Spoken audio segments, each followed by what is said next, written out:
As space enthusiasts watch this moment around the world, at least for me and perhaps for a lot of other people as well, there was just this feeling of dread, as if something was going to go wrong, because this was such an important moment for the future of the SLS. This green run, this full-fledged testing of its RS-25 engines and its core.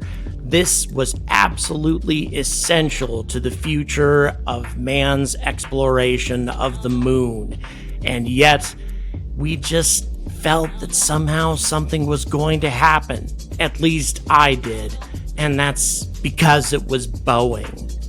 But the more time that went by, the more optimistic I got until, as we all know, a little bit more than a minute into it, the engine shut down because of a major fault detected on one of the RS-25s. Although what that fault was, or whether or not there really was a fault, has yet to be determined.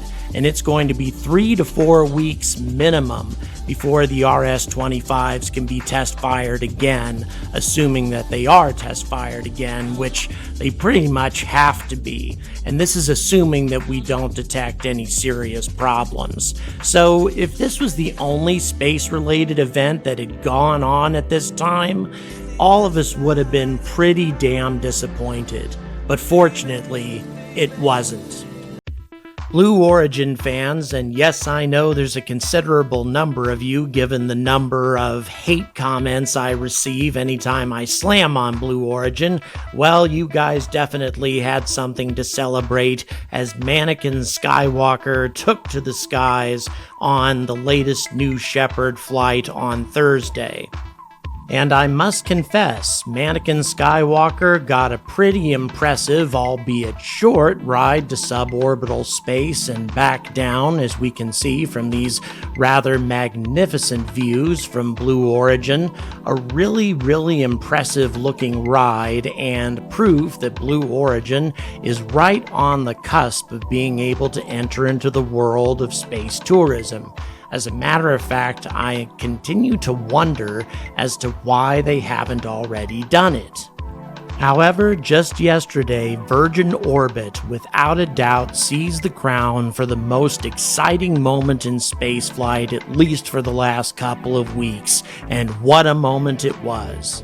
Streaking into orbit from its carrier aircraft Cosmic Girl, Launcher 1 successfully deployed 9 satellites from paying customers on a test flight, for heaven's sake. A complete success from beginning to end, making Virgin Orbit a new power player, at least as far as low Earth orbit is concerned, and perhaps just a little bit further than that. At this moment, Virgin Orbit has suddenly become a new threat to Blue Origin's ambitions in low Earth orbit and beyond, at least to some of the revenue that they plan to grab hold of when the new Glen becomes operational. But on top of that, if Virgin Galactic can copy the success that Virgin Orbit just pulled off, then it could be curtains for everything Blue Origin has in mind for space tourism. Why am I saying all of this? Well, we're going to find out in just a few minutes.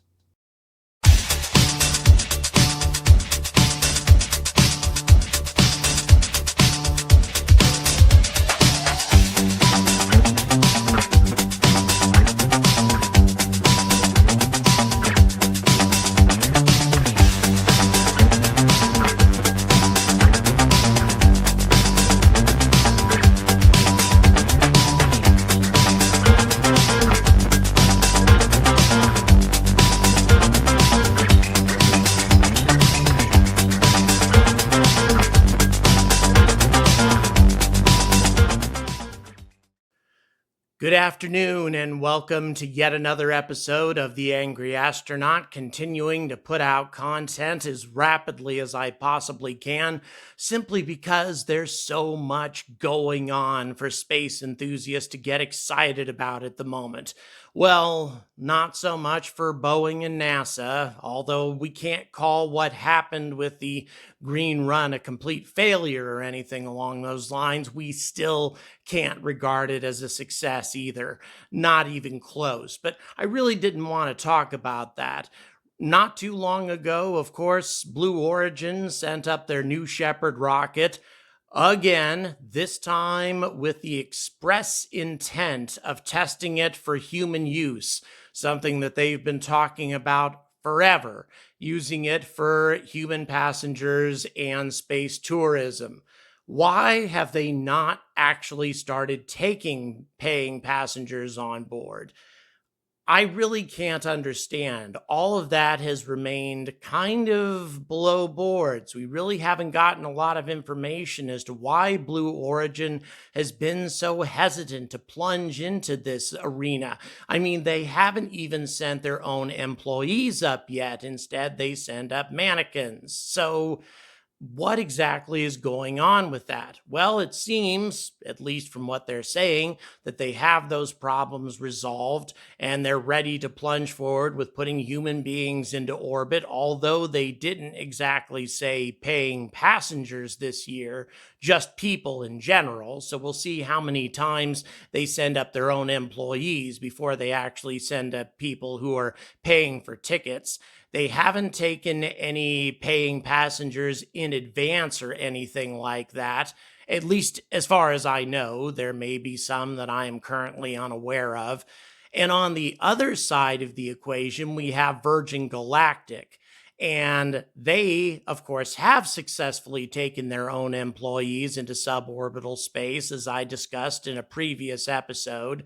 But they've had their issues, definitely reasons as to why they might be hesitant to send up paying passengers, given, the aborts they've had recently, that sort of thing. But just yesterday, they had a crowning achievement, not, of course, from Virgin Galactic, but from Virgin Orbit, sending 9 satellites, albeit very small ones, but 9 satellites, paying customers, into orbit. An amazing accomplishment, especially for a type of system, an innovative system of getting into space that nobody else is using yet. They have been the first to put anything into orbit using this kind of system. An amazing accomplishment. And once again, another company that has put something into orbit before Blue Origin. So why am I comparing these companies? Why am I not doing a Virgin Galactic or Virgin Orbit versus Rocket Lab sort of thing? I mean, Rocket Lab is obviously the more appropriate competitor for Virgin Orbit. Well, I think actually that Blue Origin needs to be very worried about these guys as well, especially given the accomplishments that they've been able to pull off that Blue Origin has not yet accomplished. What am I talking about? Well, let's find out right now. As I mentioned before, Launcher 1 did a lot more than just get to orbit. It actually deployed a total of 10 satellites, one of which was sort of a combination of 2 satellites in one. The first was called Cactus 1, which was carrying out 2 different technology demonstrations, one of which was tackling the issue of space debris by using aerogel to capture micro debris, and then it also included a secondary standalone payload for a CubeSat called the Hermes module, which demonstrates commanding via internet as a cost-saving communications and command subsystem for gathering scientific data. That's a lot in just one satellite.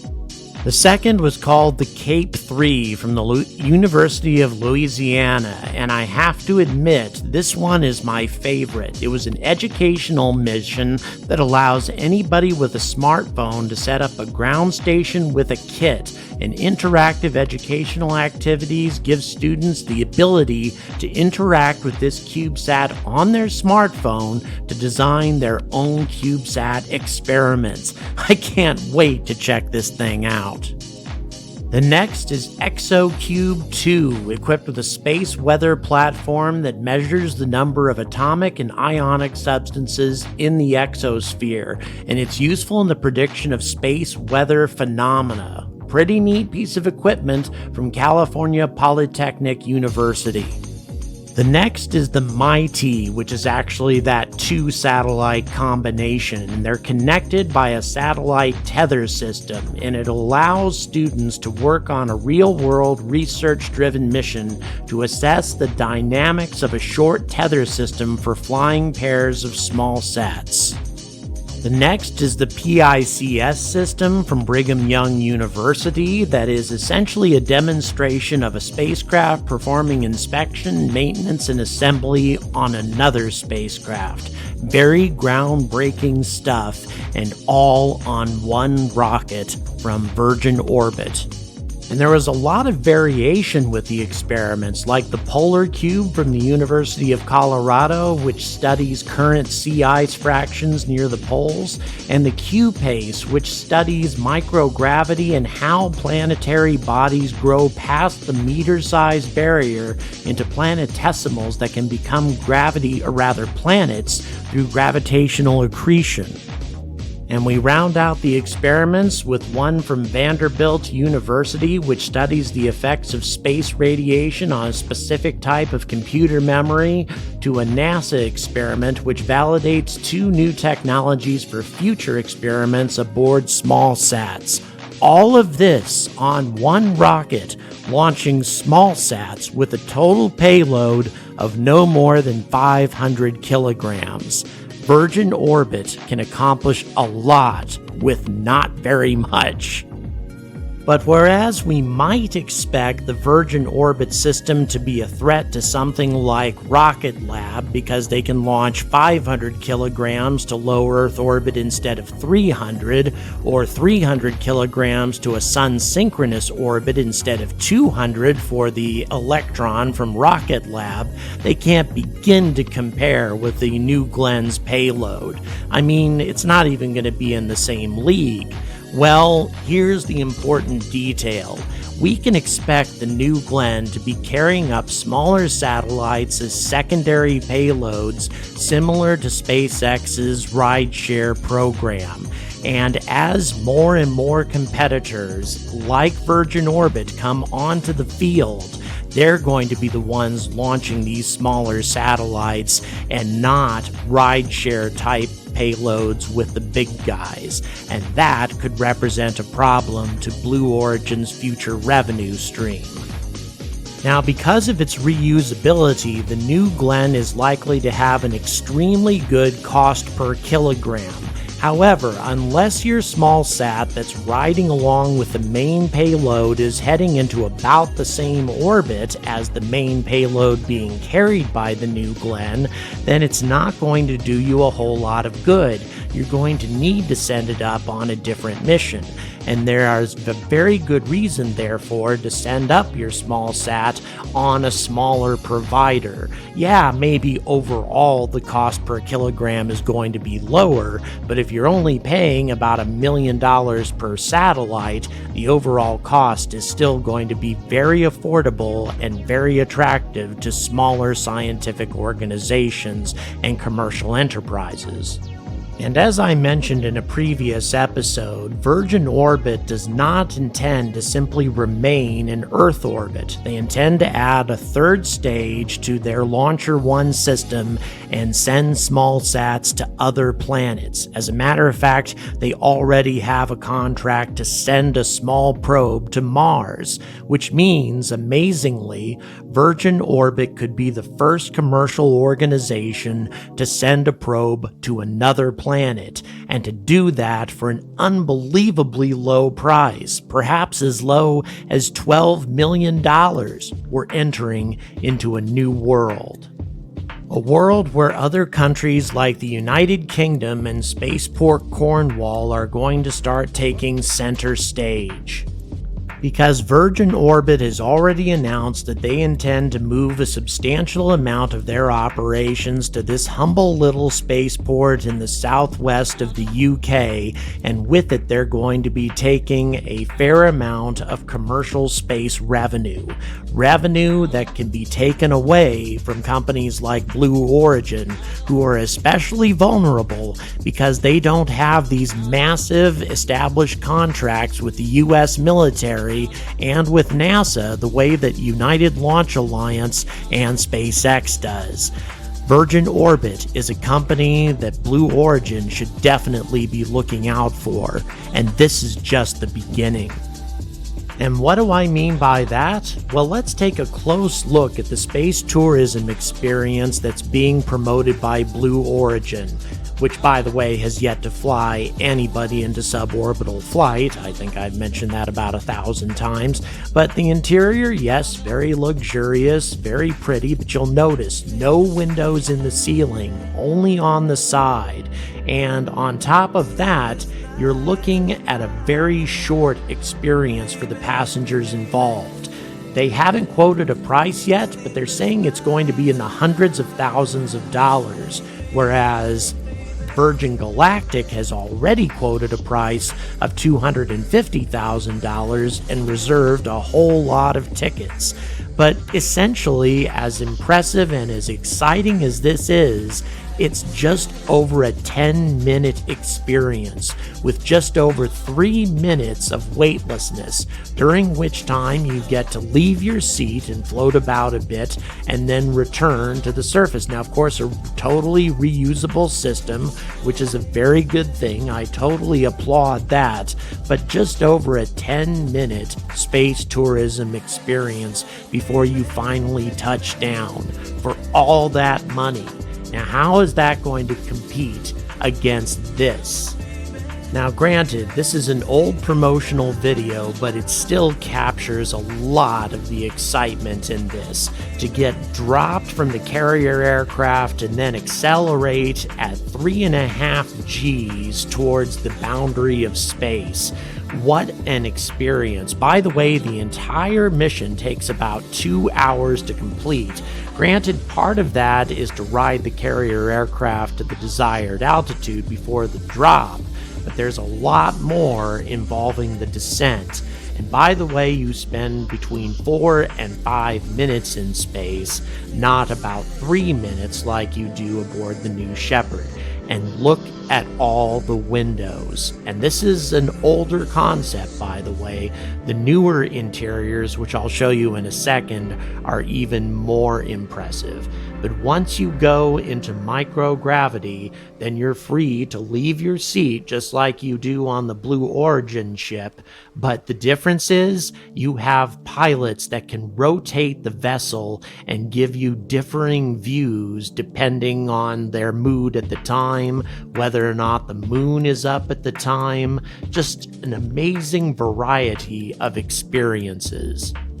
Now, by way of comparison, the New Shepard executes an automated turn every 2 to 3 minutes, giving you a panoramic view, but not a view of what's above you, what's below you. It isn't able to spin the same way as Spaceship Two is able to, nor does it have nearly as many windows. And on top of that, you receive 3 days worth of astronaut training from Virgin Galactic and only 1 day from Blue Origin, which means that you get the valuable experience and training that you need to have a lot of fun in this experience and get back to your seat safely without getting killed as you're starting to re-enter the atmosphere.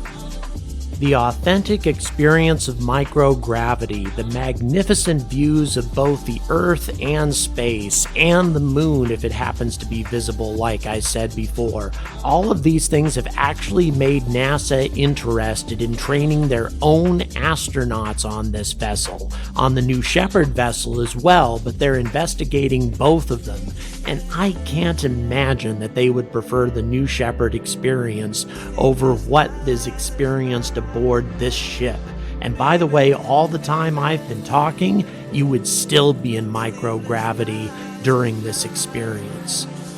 Now, New Shepard would re enter more like a real space capsule, so it would have that advantage. But to the space tourist, to be able to re enter at a much gentler angle with far less G's, and then to be able to glide down to their landing spot as opposed to plummeting down to their landing spot, as with the New Shepard, extends the experience and allows them to see the Earth slowly grow from their perspective rather than seeing it just hurtle up towards them as they prepare for a sudden impact as they land. To me, this is just a far superior experience, which puts the revenue that Blue Origin is hoping to get from space tourism in serious trouble. And by the way, if you want a couple of poignant comparisons between the two experiences, well, here's how Virgin Galactic is going to land their spacecraft. And you should be pretty familiar with this process by now, but just have a look at it. Nice and gentle, pretty much the same as landing on a commercial airliner. And by way of comparison, well, if you want to learn what it's like to be a cosmonaut landing in Kazakhstan, I would say that's about right, but you might want to pay a visit to your chiropractor afterwards. And by the way, here's the interior view as we've seen it recently. This is Virgin Galactic's interior redesign. Windows absolutely everywhere. Now, I don't know about you, but if I was going to drop $250,000 for a suborbital experience, I'd want it to be in a ship like this, and not in something that essentially amounts to a 10-minute suborbital bungee jump. But at the same time, I'd be interested to see what the rest of you have to think. In my opinion, Blue Origin had better hope that Virgin Galactic can never make this work safely.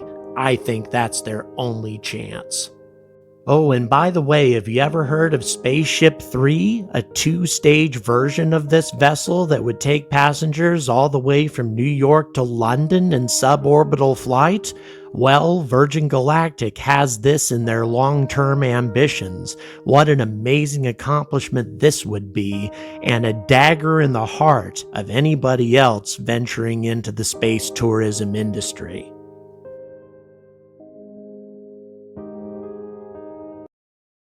So there you have it. Another player, a player that nobody really expected to be on the field so prominently all of a sudden, poised to take a great deal of Blue Origin's potential money away from them.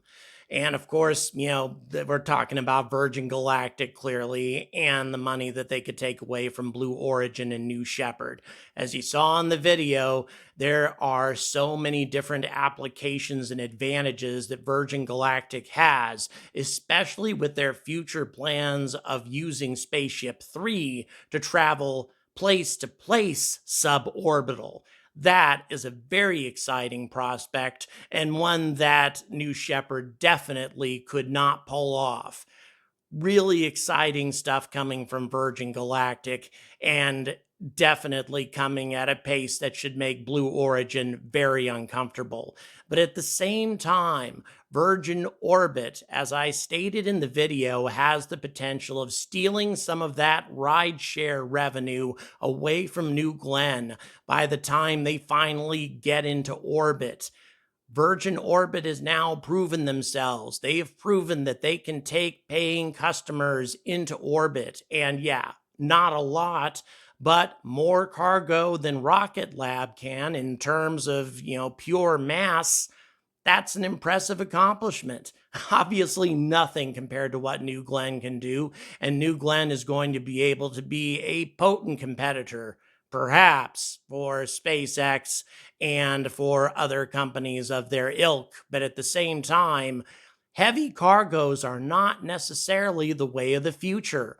Small, Microsatellites, especially with the miniaturization of technology, may indeed become the way of the future when we're talking about smaller customers who are willing to pay money to get their experiments, to get their cargo into orbit at a very, very affordable price. And if you're talking about rideshare, as I mentioned in the video, you can't always depend on rideshare to put you in the right orbit that you want to be in if you want to conduct your experiments or carry out your mission appropriately. And then, of course, there's the potential of Virgin Orbit and also Rocket Lab of getting missions to other planets.